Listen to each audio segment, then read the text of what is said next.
Yo. Two things that I didn't mention on this podcast. Number one, you'll have a SoundCloud link to the podcast in the description below. I'll be uploading these to SoundCloud from now on.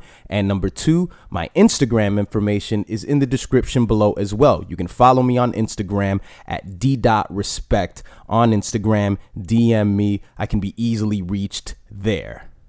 Enjoy.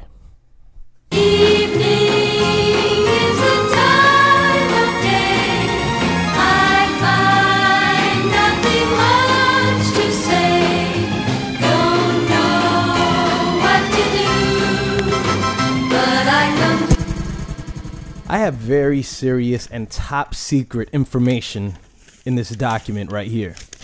Hear this document? This frail sheet of paper. I have in my hand the code for J. Cole's album. Yes, I figured it out. But more than that, I've gotten some information from a very reliable source. Everybody listens to the blogs right now when they're seeing the album covers and they think they've got the theory as to what the album is really about, because J. Cole seems to be this drugged out king who has all these perishing children under his robe. Everybody's doing lean, everybody's doing pills, and everybody's dying. So they think it's social commentary on the state of hip hop and the discussion of drugs and how it's being sold to children. That's what you think it's about. But in my hand, I will prove the contrary. This is the Ddotpodcast, and yes, you are listening to D.respect. I'm here, you're there. But how are you doing? You know, before I get to all that, before I get to the 420 stuff, before I get to the album stuff, I want to know how you're doing. Please let me know. Dude, you're a fucking idiot. I can't hear you, okay? I'm not capable of being able to do this podcast alone in my lonely room and hear what you have to say at the same time. I'm not a wizard. But you can donate to the show at d.podcast@gmail.com. That's d.podcast@gmail.com. Your donations are always appreciated. Okay. Before I get to the document, I just want to say how I came to this conclusion.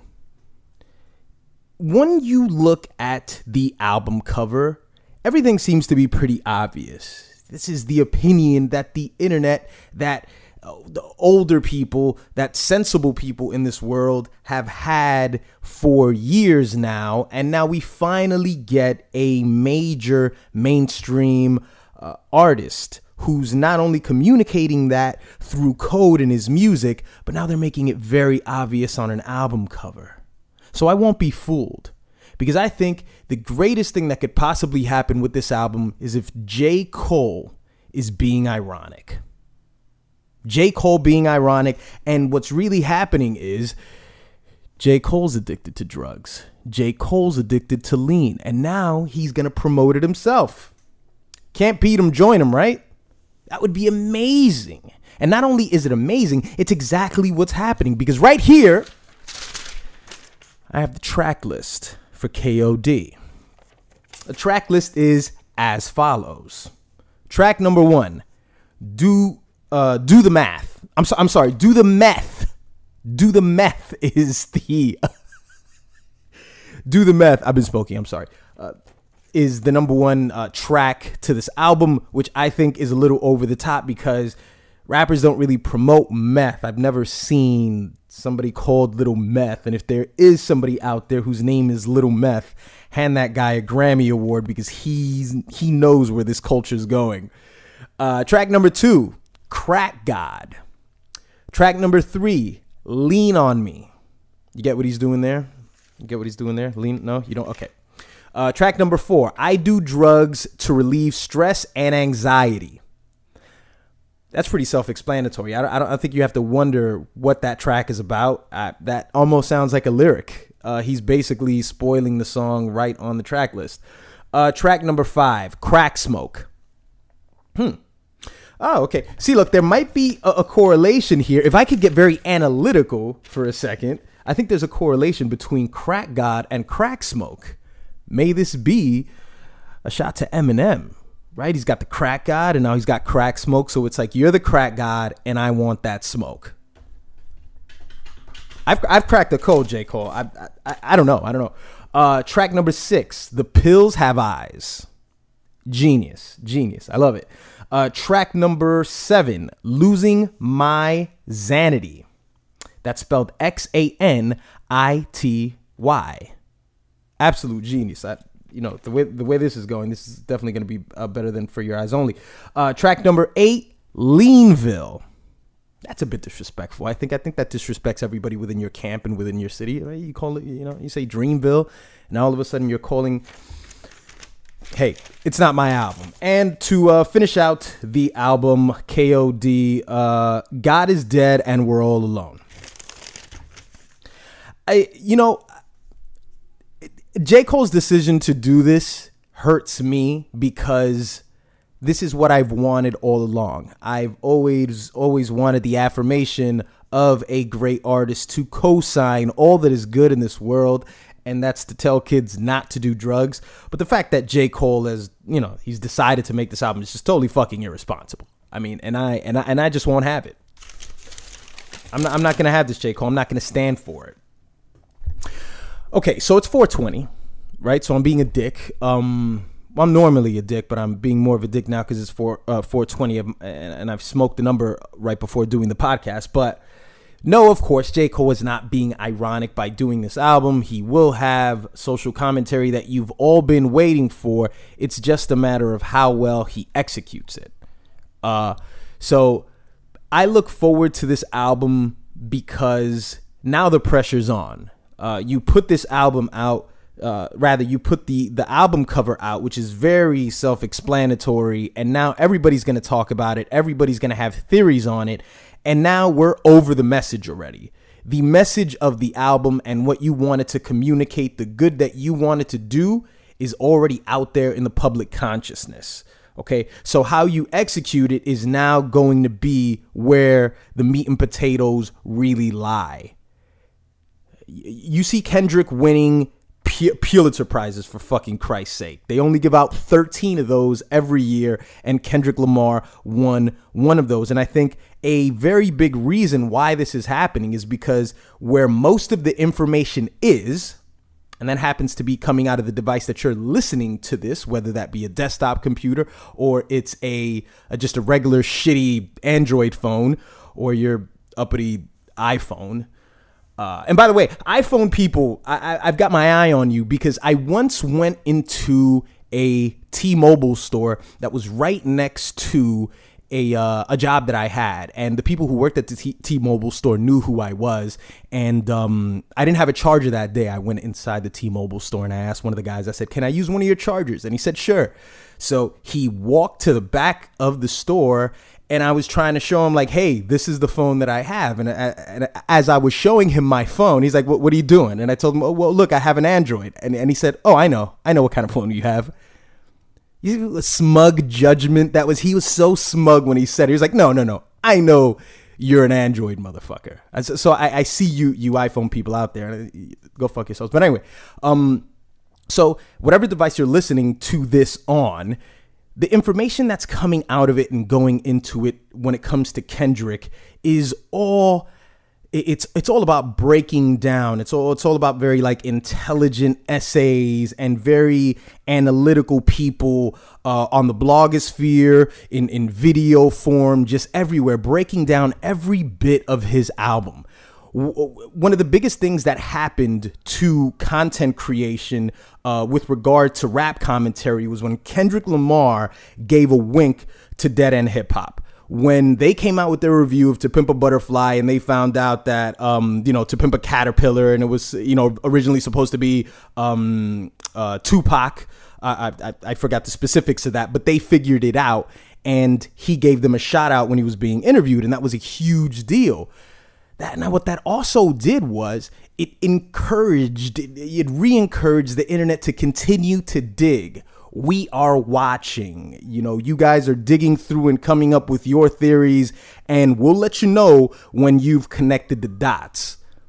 So that was a big reason for him winning that award. And it's also, J. Cole is that sort of, J. Cole is sort of that Kendrick Lamar artist that we take whatever he does very seriously, and whatever imagery he puts out there, we're going to break it down. We're going to talk about it. And that's what's happening now with this album. That's what's happening now with the image that he's putting out there and the track list. And you see the Kill Edward. And now there's going to be a story, and you just hope that he executes it well.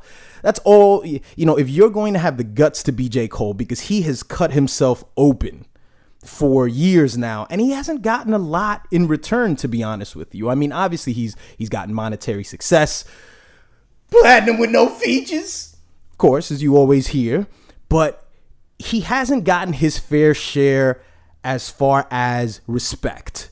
He hasn't gotten that, and that's not something that's owed to him, but he's kind of due for it, because he just hasn't had that album that all across the board is just a solid piece of work that will stand the test of time. That's something J. Cole hasn't done. J. Cole's proven that he is an amazing artist, but he just hasn't made an amazing piece of work, which is fine.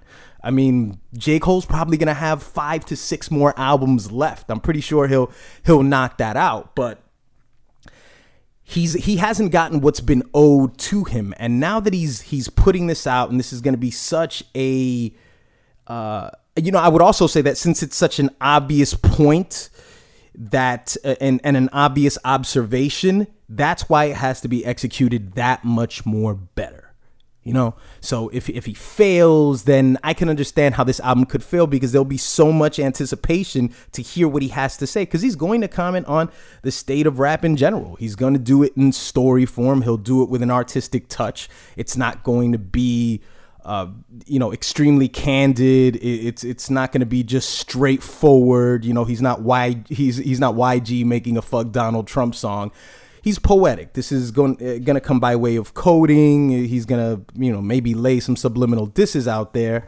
But it's very exciting, because you have, with an album release from about 4 to 5 artists at this point, when one of them drops, you have a very exciting time in music, because what it does is it brings a lot of speculation. What did he mean with this song? What did he mean with that song? Kanye West is, of course, in the news. You saw him with Charlemagne the God. You saw the comments that Charlemagne had to say, that he said that Kanye and him had a conversation, and he always feels like Cole is taking a shot at him. Obviously, he took a shot at him with False Prophets, but Kanye said that he's taken other shots against him. So now Kanye comes back into the news cycle, and you have Drake, who announced his album release.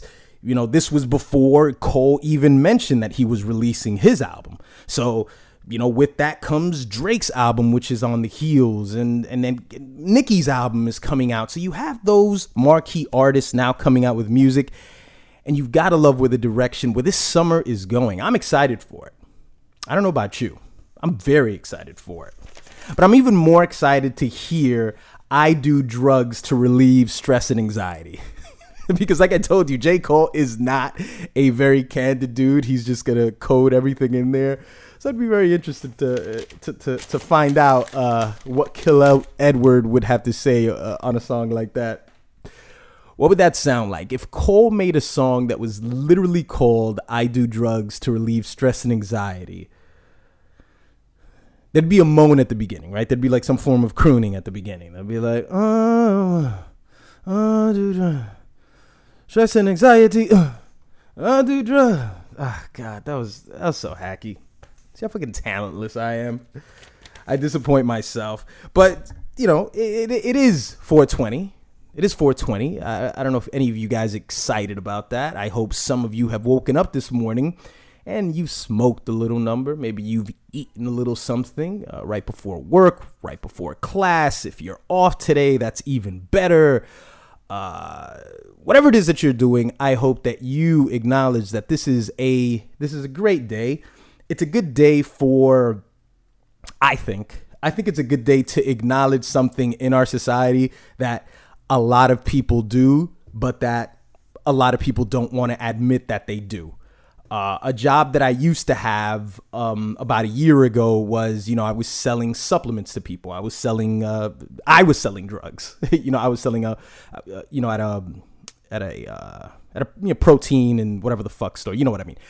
So it surprised me how many people would come in and ask for detoxes, for drug tests. And just let me tell you, I mean, this may be something that you just assume off the top of your head because you see how much it's sold to you in movies, since Hollywood is so liberal leaning, how much it's sold to you everywhere and how it's so cool and everybody just, is all about weed now. And, you have some states that, legalize it at the state level, but not at the federal level, and, recreational use and all that shit. So you see how much it's in the culture. But let me tell you firsthand, as somebody who worked somewhere where basically on a daily basis, I would have people coming in and telling me, hey, I want to get tested for this. Everyone does it. Everyone. I don't care what color you are. I don't care what shape you are, what gender you are, your age, your tax bracket. It does not matter. Everyone smokes weed. And even worse than that, I mean, I would have some people that would come in and they would say things like, do you have anything for crack? Do you have anything for, no, heroin? That was a popular one. I once had this guy who came in, guy was in a suit, he looked sharp. He looked like he was on his way to work. And he's like, I need to know, do you have any detoxes for heroin? And I just thought in my head, obviously you want to be professional. You want to give people good customer service. You don't want to laugh at them because you don't want to insult them. They've entrusted something in you and now they need your help. And I wasn't going to laugh in his face, but I'm just thinking, crack? Dude, there's like 3 or 4 other drugs that had you mention that, I'd already be scared for your safety. I mean, heroin, that's so far. If he would have came in and said cocaine is looked at as like a, like sugar or a cup of coffee, just don't do so much of it and it's not going to drive you over the edge. But heroin is it's something so depressing about heroin, and I think there's something depressing about all the drugs that are solitary drugs, drugs that you do on your own. You don't do it with a group of people. We're not going to go turn up at some fucking club and all do heroin together. Like, that's not going to happen. We could do weed together, or we could do coke together, we could do Molly together, we could do all that stuff. And by the way, I don't do any of that. Only thing I do is drugs. I'm just saying. Just weed is all I do. I'm talking incredibly fast. You have to excuse me. It's probably because I'm high. But it's a very lonely drug, and I think that's part of what makes it so bad, because you can't do it with another human being. That could be a thing. Don't laugh at me, because that can be a thing. If you are doing a drug where it's just only you, one of the worst parts about it is the fact that you'll only be doing it by yourself. And if you're doing it with another person, it's not exactly like you guys are going to be talking about anything interesting. It's not going to be fun. It's not going to be happy. You're just going to be zoned out in your own little world, sort of like J.Cole on his album cover. In my mind, there's 5 reasons why people don't do weed.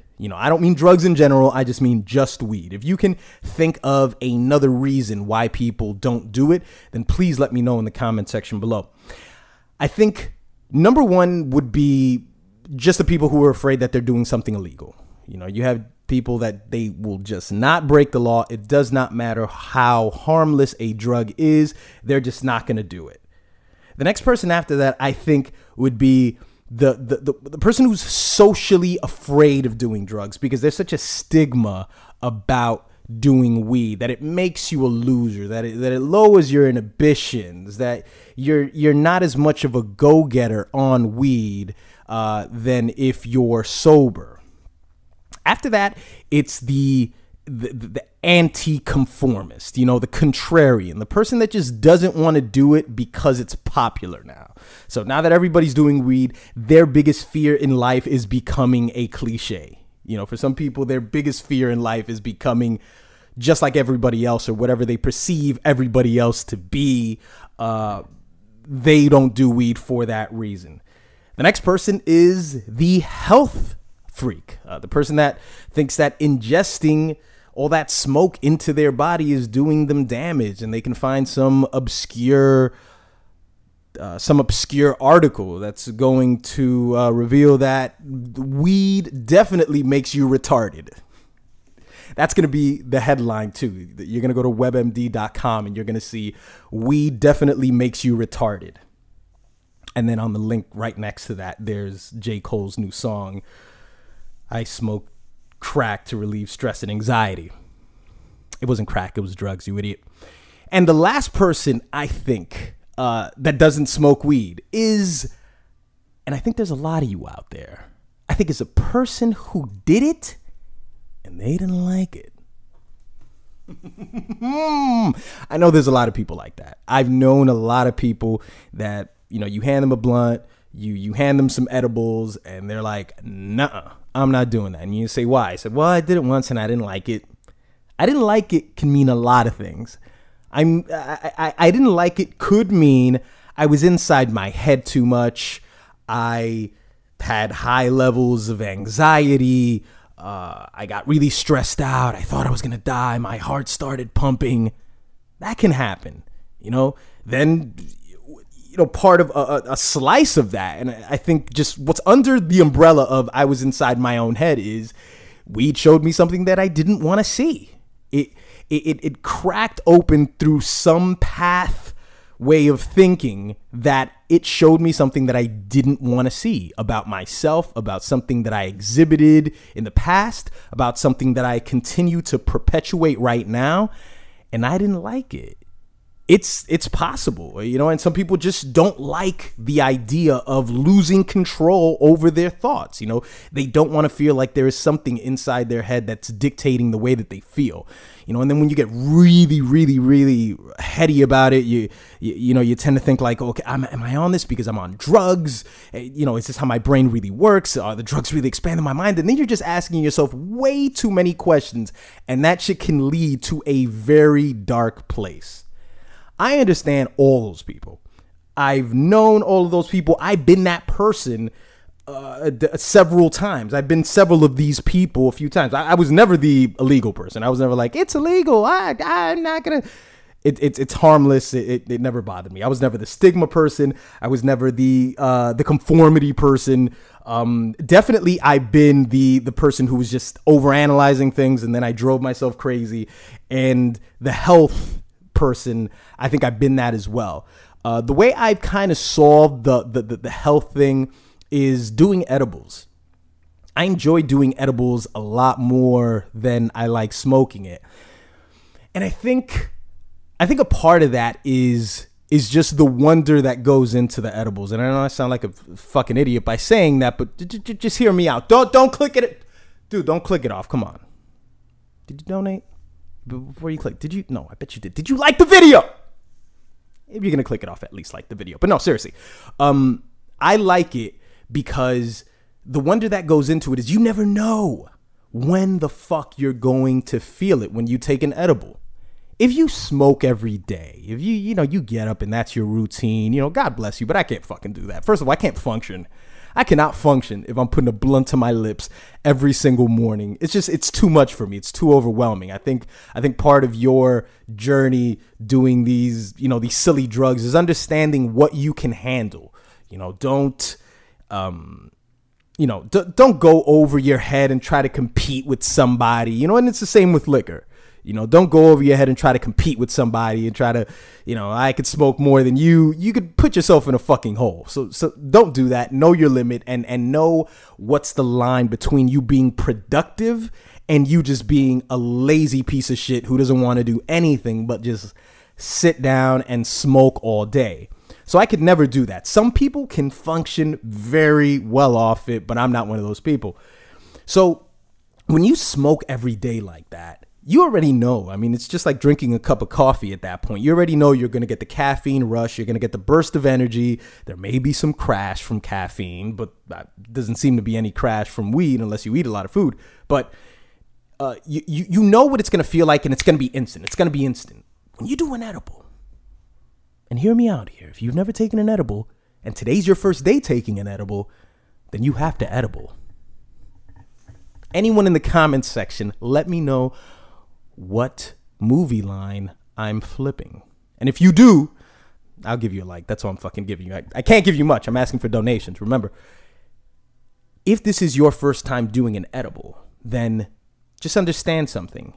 It can hit you in half an hour. It can hit you in an hour. It can hit you in 2 hours. When it hits you, you'll know it hits you. That's what I love about edibles. That's the great thing about edibles. I think that's what gives you all the enjoyment that you would expect to get out of all of the drugs that are a bit too strong. I think the wonder that goes into that, into not knowing you can start an activity, you can eat an edible and then start that activity, and then all of a sudden somebody asks you, let me tell you something. I was stupid enough one day to eat edibles when I was at work at this very same job that I'm telling you. So this job was what was very important about this job was giving people information. You had to educate people about what they were putting in their fucking body. You know, I'm not a doctor, I'm not a pharmacist, but you had to read up on some of this stuff. You had to have a surface level understanding of it. So I remember taking an edible, and about an hour or two into my shift, I found myself talking to some guy about ginkgo biloba. You know, ginkgo biloba is like an herb that's great for the brain, great for blood flow to the brain. And talking about it, I'm thinking about my brain. And I'm like, oh, wait a minute. I was like, whoa. And then I stepped outside of myself and I was like, holy fuck. I'm way too fucking high to be working right now. So this guy's just going on. And he's like, yeah, man, it's the health benefits. And I'm just like nodding my head like, dude, please go or buy this thing so I can go to the back and throw some fucking water in my face because I can't deal right now. I can't. One of the worst experiences I ever had. I had so many weird occurrences that happened that day and some fun ones as well, but I will never do that again. So again, know your limits. Know what you can handle, know what you cannot handle. That's very important when you're doing drugs. Excuse me. But enjoy. You know, those of you who, you know, want to sit around and, you know, judge everybody for fucking doing, yeah, you know, whatever, you know. Oh, wait, no, there's another one. There's another person. There's another person. We forgot out of the 5 people that do not do. Well, you know what? I think it almost falls into one of them. You know, when I mention the person who it has a stigma is a person who just thinks they're too old to smoke weed. I think that to me, that's the greatest person of them all is the one that says, I mean, how much of a drug addict do you sound like when you say that? When you're like, oh, what am I, like 14? Like, like I never did drugs that young. I wasn't that person. I didn't do drugs when I was 14, 15 years old. And thank God that I didn't. Thank God that I didn't. I think I would be significantly slower had I done drugs when I was 14 or 15. Absolutely. I mean, I've told you guys on this channel about, you know, God, of course, when I don't have my notes in front of me, I don't have any of that information available. But, you know, your brain hasn't fully developed, you know, until the age of 25 and up. You know, so if you're doing those kinds of drugs, and I'm not saying that doing weed at such an early age is terrible. You just have to know your limits. If I had a child and my child was 12, 13, 14, 15, or around that age, I wouldn't want him or her or Zer or, you know, 68 other things I could call this kid. Let's call them it. All right. Just so my future child won't be offended. So I won't trigger my future child. Let's have a conversation with it. I know it would like to do some drugs, but it is in its best nature that it save it until they're fucking 21 and over. Or not 20, I don't know, not 21 and over. See, I don't really have any of these, you know, I haven't thought of these things before, but I would just want to have a conversation with my child about what a gateway is, you know, what a gateway drug is. And I mean that seriously, because one of the horrible things that happen is we don't educate children enough on the degrees of drugs, and we put drugs in every single category. So of course, if a kid does fucking weed, he's going to think, well, that means meth is great, you know? And then he listens to j.cole's Do the Meth. And then what happens? Then your kid puts out a SoundCloud page, and then he calls himself Little Meth, and then he wins an Oscar award and he thanks J.Cole, and then you wonder why God is dead. You see, everything comes full circle. Everything comes all around, and all the evil in the world is going to be performed by J.Cole when he puts out this terrible fucking ironic album. You have to tell your kids that, you know, you have to tell your kids, there's levels to this. So don't think that just because weed is something light, that weed is something that isn't that harmful. Don't think you're going to get that same experience from every other drug. So we got to separate that from everything else. We got to separate it from opiates. We got to separate it from all the hard drugs, all the lean and all the whatever. I sound like such a uneducated person when it comes to this stuff, you know, because, you know, I could say people out there, you know, doing the lead and, you know, doing the Xanaxes and, you know, doing the ecstasies and all that. But I've never taken any of this fucking stuff, you know, so I understand from another perspective. I understand that there is somebody podcasting right now who is talking about drugs in general, and they have a list of why people don't do drugs in general. And, you know, when you've gotten to that other side and you've done those drugs, you find out that they're not harmful. But that's why I think it's very important to know what you're doing. You know, I believe that I shouldn't be able to infringe on your right to do whatever it is that you want to do to your body. So by no means am I telling you to not do any of those drugs or forbidding you to do any of those drugs and calling you a stupid idiot and a non-productive member of society. That's not what I'm saying at all. You know, what I'm saying is that it's not for me. And if it were up to me, I hope it would all be legal. I hope everything would be legal, because you should be able to do whatever the fuck you want to do.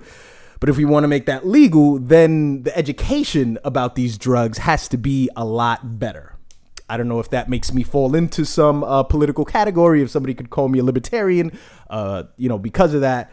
But I really do feel like that. So if you out there are doing things that are a lot more serious than what we do on this 420 day, then God bless you and be safe. I don't imagine that there'd be anybody in my comment section, though, that would be like, hey, D, like, you know, I just did like a fifth of, I don't know, K2, right? Like K2. I once did K2. I'll tell you that. I once did K2. I went to the West Coast, and I didn't have a hold of anybody who knew any weed. I don't know anybody, you know? And of course I don't check in. You know, I don't check in, baby. You know, because I don't check in because there is nobody to check to. You feel me? No, seriously. So I went to the West Coast, and I wanted to smoke some weed, and I went to a mall strip where this guy was selling to me. He was just saying, yeah, this synthetic marijuana, you know, and I bought it. And the girl that I was with at the time, you know, she was very nurturing. She was a very caring person. So as soon as she saw the K2, she said, wait a minute, let's Google this shit. You know, because it only costed like, you know, $7-8. It's not like I had to break the bank to get it. So it was just an impulse buy. So I got it, and we Googled it, and I found out everything about K2 instantly. And I threw that shit away. We were already too far away from the mall strip. I wasn't going to refund. I wasn't going to be that guy. I wasn't going to be that guy that's like, I'd like a refund, sir. I'd like a refund. I do not want your, I'm not going to, you know, he already swindled me for the $8. You know, whatever, you win. So I almost did that, and that would have been crazy, because then after that I saw videos about people and them doing the K2 and all this stuff, and it just scared the shit out of me. So I chose not to do it. But I think I ought to close this podcast now, because we're at about 33 minutes right now. And if you've heard J. Cole's album at this point, I have not heard J. Cole's album. I will listen to it, and you will get a video from me next week. If you've listened to this album, please let me know what you think about it in the comment section below. I really want to know. I want to know how great J. Cole's album is. I want to know how terrible it is. I want to know that J. Cole is the greatest rapper of all time, and he did it again, just him and Kill Edward. But when you hear his album and you hear this track list, come back in the comment section and then let me know how great I am just for providing this insider information. No, but seriously, d.podcast@gmail.com. That's d.podcast@gmail.com. Thank you for listening to another installment of the Ddotpodcast. By the way, look forward to me having guests on this show. That's something that will happen in the very near future. I don't enjoy talking to people very much, but I guess I'm going to have to make an exception for the podcast. I'll see you guys next time.